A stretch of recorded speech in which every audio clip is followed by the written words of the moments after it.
The Secret Service is tightening security ahead of tomorrow's rescheduled White House Correspondents Dinner. The original dinner in April was shut down after a gunman opened fire as he rushed through a Secret Service screening checkpoint.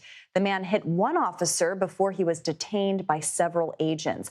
And the rescheduled dinner comes as Secret Service officials report a surge in nationwide threat levels. Agents have opened roughly 10,000 cases to assess potential threats since January. That's a nearly 40% increase from the same period last year. Senior White House correspondent and president of the White House Correspondents Association, Weijia Jiang, joins me now. Weijia, good to see you. And I think we all remember your grace and leadership during this last dinner. And I know that you have been working so hard on making this dinner everything that it can be.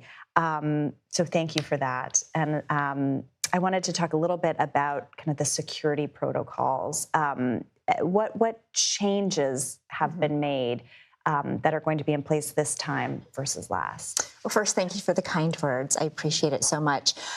For obvious reasons, we're not going to talk about all the new security measures, but it was incredibly important that safety and security was the top priority for this event, just 3 months after what happened in April. So we have been coordinating very closely with the U.S. Secret Service. We also have a private security firm that's been coordinating with them.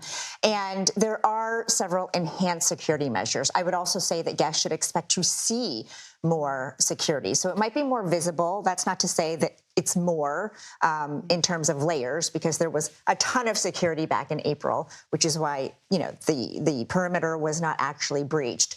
But, there are some things I can say. For example, all of our dinner guests have to register this time around. They'll get a unique QR code, and that will go hand in hand with a photo ID just to get through the security perimeter. And then obviously, they'll go through airport-like sweeps before getting anywhere near the ballroom. And I know, last time there were so many members of the president's cabinet at the dinner as well. Mm-hmm. Was there a concern about so many of them being in the same room at the same time? And are any changes being made this time around? There was some misinformation reported about the fact that this wasn't designated by DHS as a national special security event because all the cabinet members were in the same room.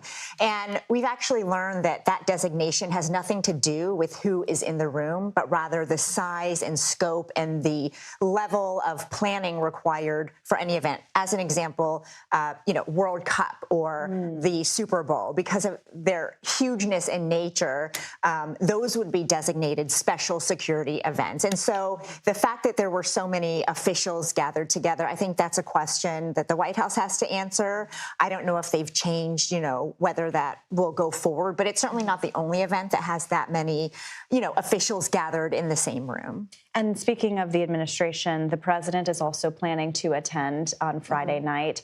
From what you know, how is he thinking about this dinner, possibly preparing for it? What might we anticipate hearing from him?